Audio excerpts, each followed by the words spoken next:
Welcome to Education Matters, presented by the Public School Forum of North Carolina. I'm your host, Marianne Wolf. On May 7th, 2024, the Public School Forum hosted its annual Eggs and Issues breakfast with over 400 educational stakeholders from all across North Carolina. The Public School Forum invited the candidates for governor and several candidates for the General Assembly to join us to discuss their perspectives on and plans for education if elected. The General Assembly and the governor play critical roles in education policy and funding in North Carolina. We hope that you will take the time to hear their responses to several education-focused questions. The General Assembly candidates are Dante Pittman from Wilson County, Senator Lisa Grafstein from Wake County, and Dr. Scott Lassiter from Wake County. So first, what should people know about you and why you want to be here today to discuss education? It is so wonderful to be here with all of you because this is the most important topic that we could convene about. I am a product of Wilson County Public Schools. I would not be here without Wilson County Public Schools.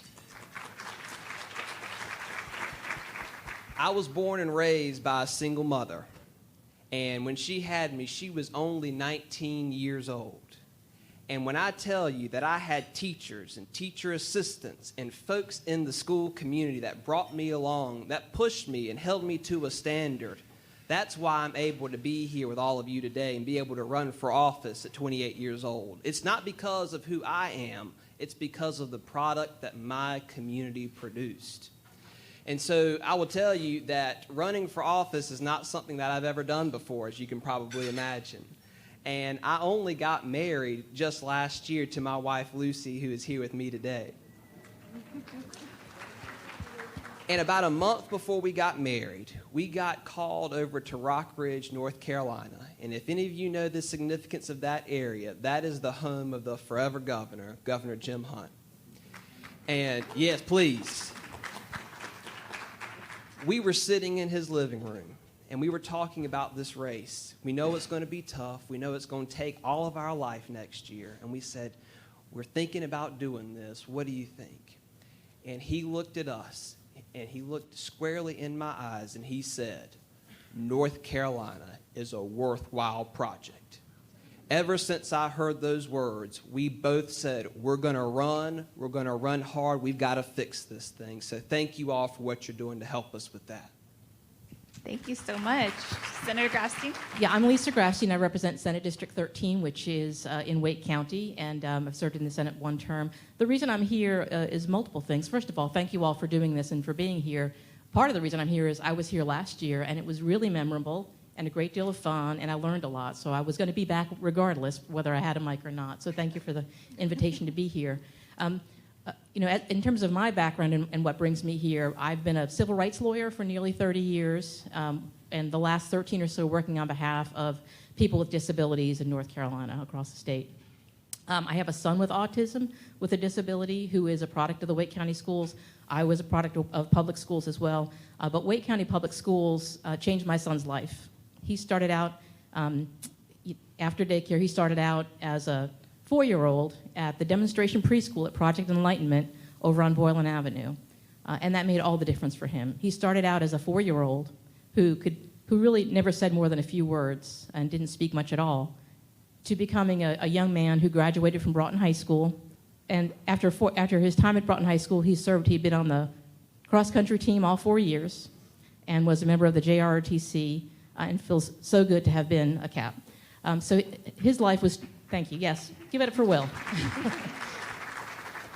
His life was changed by the Wake County Public School system, by the special education services he received there, and the ones that, frankly, we had to do some private pay stuff just because even then when he graduated several years ago, the schools were stretched for some of the services that he needed.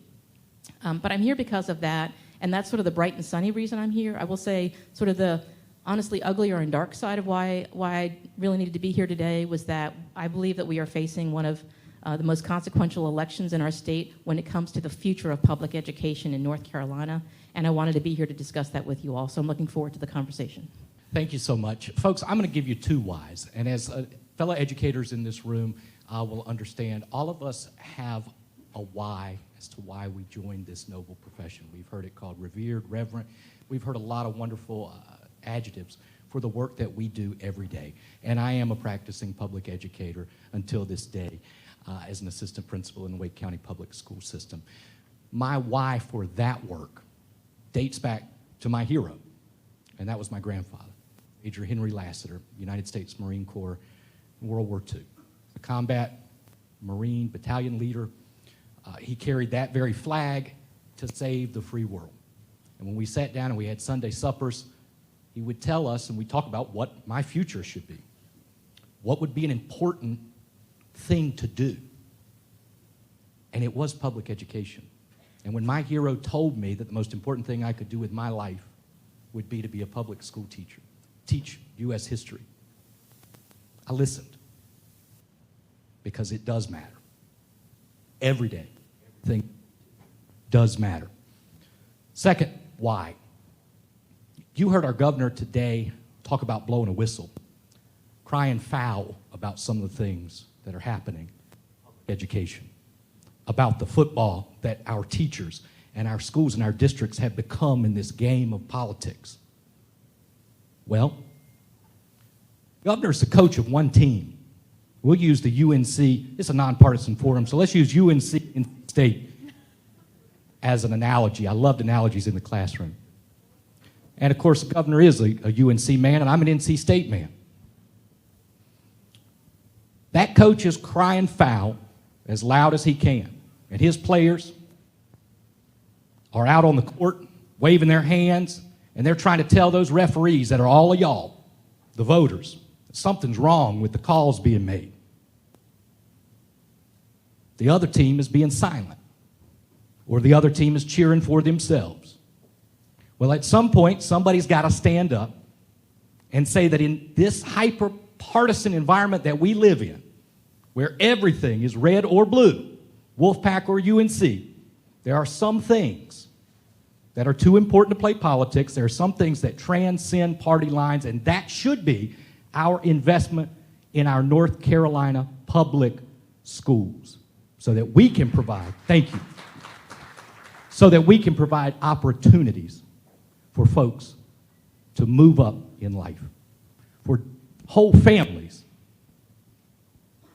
to end up on a better path, just like happened with me in my public schooling, all the way from Apex Elementary to NC State University. Thank you so much. We have time for one more question. And this is a quick one. What are one or two things, specific things, that you would want to accomplish if you are elected? And I'll start with Senator Grafstein. Thanks. And I wrote down the one or two things. Actually, what I want to tell you is that we have to change the culture at the General Assembly. Dante's 100% right. The issue we have now is the supermajority is not going to let the things happen that I'm about to tell you. Democrats in this room, I myself have filed bills, co-sponsored bills that will do the following. One is a nurse in every school. By the way, y'all, I know y'all don't have nurses in every school. We have a full-time nurse at the legislature, so apparently we think it's an important thing that we should do. Restore master's pay, restore educator longevity pay, School Psychologist Omnibus Act, which is exactly what it sounds like, Social Worker Fair Pay Act, School Mental Health Support Act, which we desperately, desperately need. All of these things, by the way, if we paid for them, would cost less than what we are giving away in these taxpayer-funded private school vouchers, and to me, that's unconscionable. Narrowing it down to two or three things is a difficult thing to do. But what I intend to do is to be a conscience, to remind folks about what's really going on in our public schools. I intend to focus exactly where my wheelhouse is, and that's on the bread and butter day-to-day issues that face the hundreds of thousands of public school students, the tens of thousands of public school educators across the state, regardless of whether they're Republican or Democrat, because guess what? In kindergarten, those labels don't matter, right? What matters is being able to teach them how to read, write, have a basic understanding of the North Carolina Standard Course of Study. So I'll be laser focused on content resources for our educators, for our school districts, compensation, compensation, compensation. We are a people industry. And as much as folks in the legislature, as much as folks in the governor's mansion, as much as folks on the school board, superintendents sitting in the room, much as y'all think you are policymakers, most important policymakers in your children's lives are their teachers, their principals, teachers' assistants, because somebody has got to put that to work. and we've got to do right by them. And then collaboration. We can't make these laws in a silo. When the folks that are setting policy are so far removed from a school system, are so far removed from a classroom, we've got a problem. And that goes back to my why. So thank you very much. Thank you so much. And Mr. Pittman. The two things that come to mind, number one is I think it is by far time that we focus on expanding pre-K.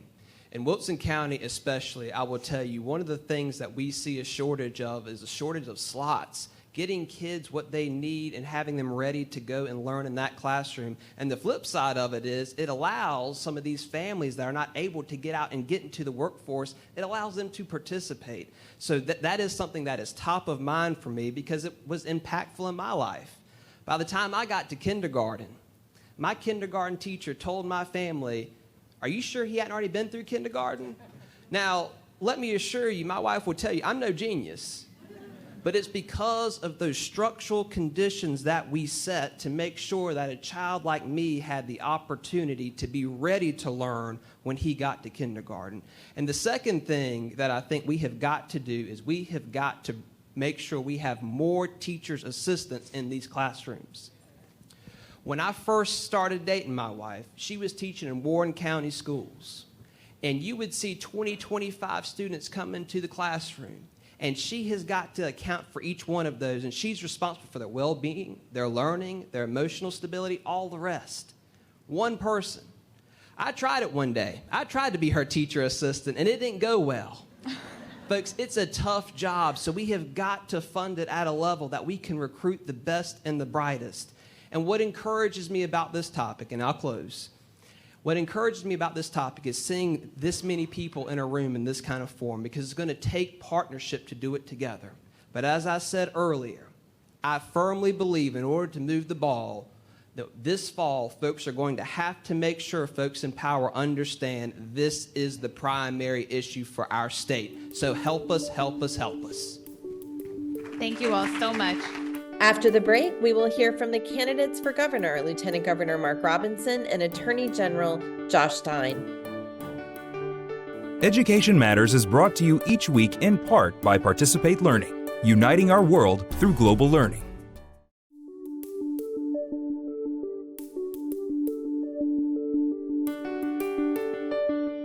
Welcome back. We are so pleased that you can hear from our candidates for governor here in North Carolina, Lieutenant Governor Mark Robinson and Attorney General Josh Stein. Why is it important for you to be here with these education, business policy, and community members that are in the room today focused on education? Well, first off, thank you for having me, and good morning to everybody. It's a pleasure to be here.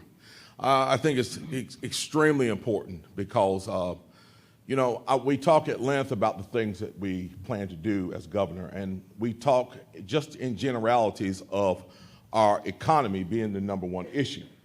But everyone knows that economies are built on pillars, and those pillars are public education, public safety, healthcare, infrastructure, and housing.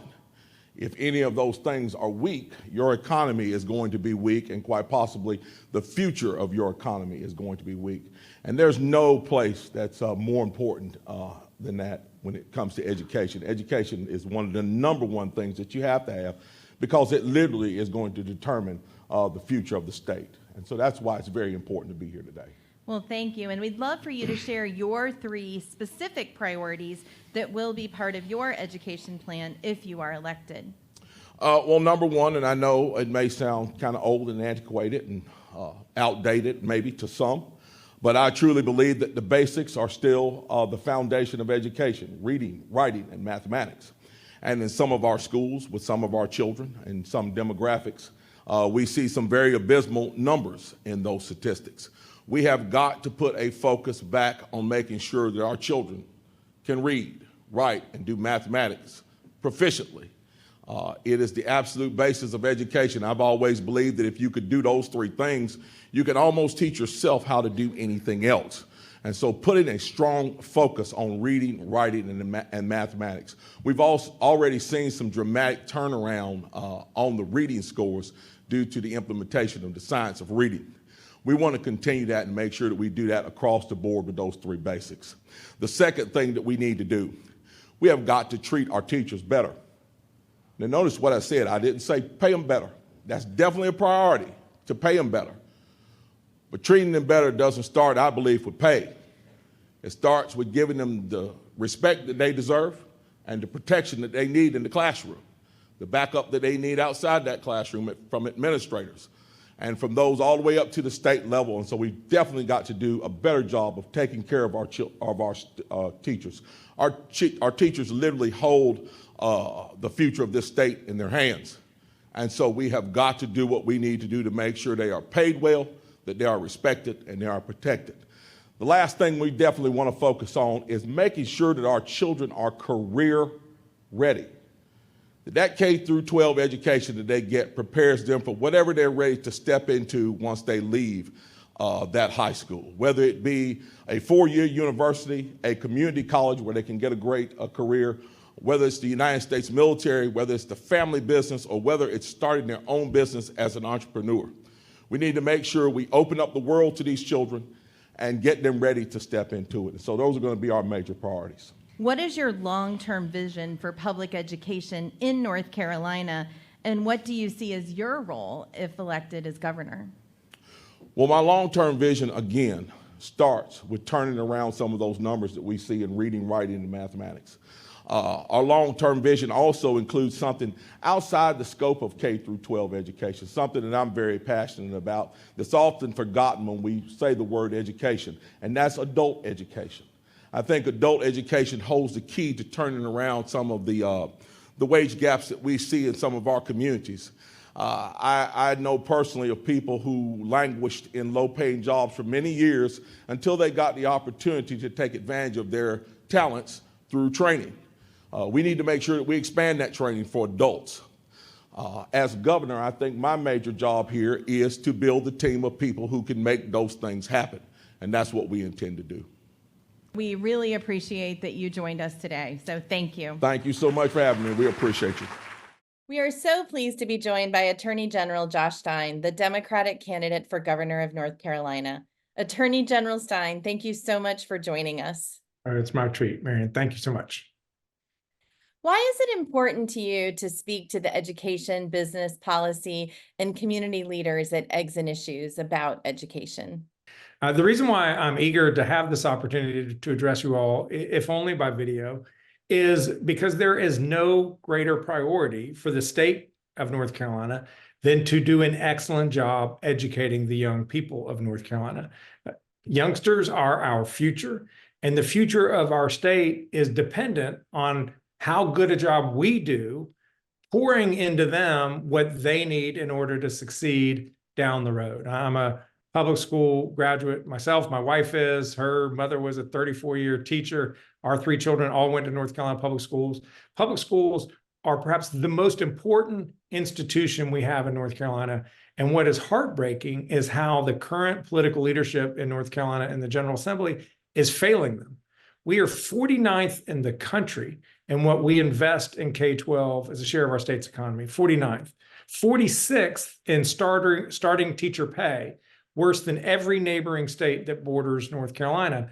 Those statistics are a disgrace, and they are a recipe for long-term disaster. Please share with us 3 specific priorities that would be part of your education plan if you are elected. One is adequately funding public schools. I just talked about the disgraceful statistic, 49th in the country in funding effort, just absolutely unacceptable. We have a plan. It was called the Leandro Plan, and my office helped to negotiate that resolution with the plaintiffs for the state to finally step up and honor our Constitution's commitment to young people that they will get a sound basic education, a strong principal in every school, a strong teacher in every classroom with adequate support around them. Unfortunately, we've got a legislature that is embracing private school voucher scheme to take money out of public schools to put into the pockets of wealthy folks, sending their kids to unaccountable private schools. And I've got no problem with any parent deciding what's in the best interest for their child. But what I do have a problem with is when we are so woefully underfunding our public schools that we're going to take money out of those public school kid backpacks and put them into the bank accounts of very wealthy people who are sending their children to these elite private academies. It is a reverse flow of resources. So we can do better on funding, and I will champion it at every opportunity. Recruitment and retention. Obviously, it's not a surprise. If you do not pay teachers well, you're going to have a real challenge filling all the positions. We start the school year, last year was 3,500. The year before that, it was 5,000. In the last year, it was a 50% increase in the number of teachers that gave up their certifications. These are real problems. So we have to address it with better pay. We need to reinstate master's pay. There are stipends that we want to institute here in North Carolina to induce young people to go to become student teachers so that they start getting financially compensated to be a student teacher, to make it easier to get on a track of being a public school educator. And then we have to support our educators with the staff around them that they need. We're woefully underfunding school counselors, school nurses, school social workers. And that means that kids and the challenges they face, which are real, are being unfairly burdening our school teachers with them, so that they're having to deal with behavioral issues rather than educating. And then the third is safety. Kids are dealing with mental health issues. We're seeing it with social media, bullying, people bringing their personal fights into the school grounds. I've been working hard as Attorney General. I have sued Instagram and Facebook. I'm investigating TikTok. We've been doing roundtables around the state, hearing about these challenges. So we have to address those issues. And those support staff I was talking about earlier can be part of that. We also need to have common sense gun safety protections. We need to have comprehensive background checks and red flag laws in the state so that there's less gun violence. Thank you so much for sharing those three. I really appreciate the passion that you bring to that as well. What is your long-term vision for public education in North Carolina, and what do you see as your role in that if elected? The reason I'm running for governor of North Carolina is because I believe in the promise of North Carolina, which is that if you work hard, where you come from should never limit how far you can go, and that every person should have a fair shot at prosperity, whether that's getting a good paying job or starting a small business everywhere in the state, that our kids and grandkids should have a better and brighter future than we've had. Absolutely none of those elements of North Carolina's promise is possible if we do not invest in our children. We have to invest in them and their futures. Strong public schools where kids learn the skills and knowledge they need to succeed, whether they go to college or start their career.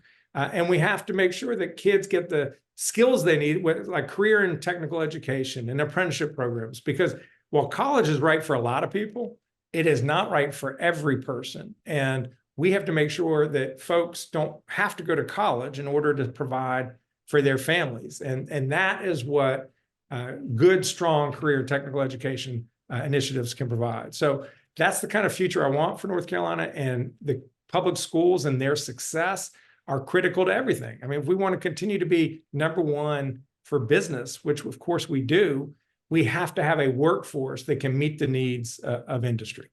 Well, thank you so much for joining us. We really appreciate your time and look forward to our next discussion. Thank you so much, Mary. Thank you so much for taking time to think and learn about education. That's all for today, and we'll see you next week.